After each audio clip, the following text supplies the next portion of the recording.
What is up to you guys? My name is Brother Vincent Roy T. Del Sol and welcome to our vlog. Let's go!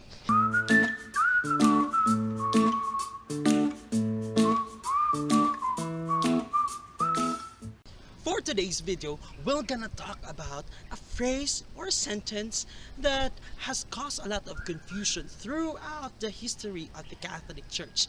It is Extra Ecclesiam Nulla Salus. which means in English, outside the church, there is no salvation.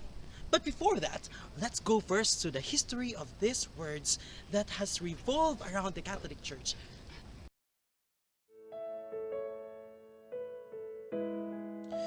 The formulation of the doctrine Extra Ecclesiam Nulla Salus first appeared in Origen's in Yeso Nave. It says, "Let no one perceive or deceive himself. Outside this house, that is outside the church, no one will be saved."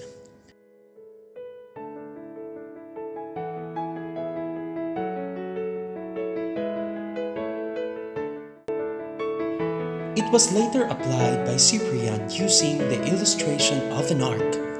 Although following the same formulation as Extra Ecclesiam Nulla Salus, the doctrine was understood positively in Vatican II, with the recognition of other Christian churches and other faith tradition who likewise were recipient of God's salvation.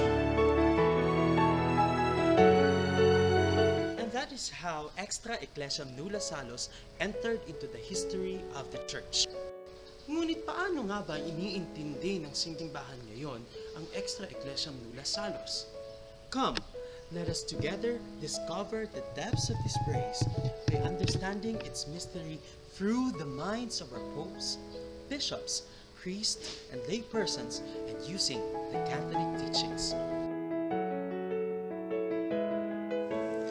Extra Ecclesiam Nulla Salus is among the truths that the Church has always taught and will always teach. How then are we to understand this affirmation? Vatican II teaches that the Church is necessary for salvation because it is in the Church that we receive the fullness of grace in and through Christ. Remember that Christ, as Paul says, is the head of the body, the Church. Thus, our union with the Church is our union with Christ. Does this mean that the non-Catholics will not be saved? Lumen Gentium affirms that the design for salvation embraces all men.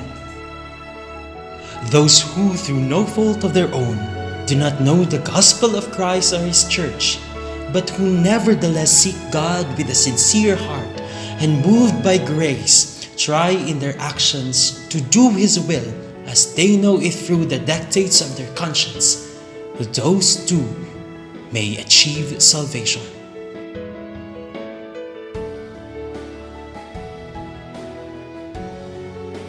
Thus, the Church continues to foster the promotion of preaching the gospel throughout all the earth.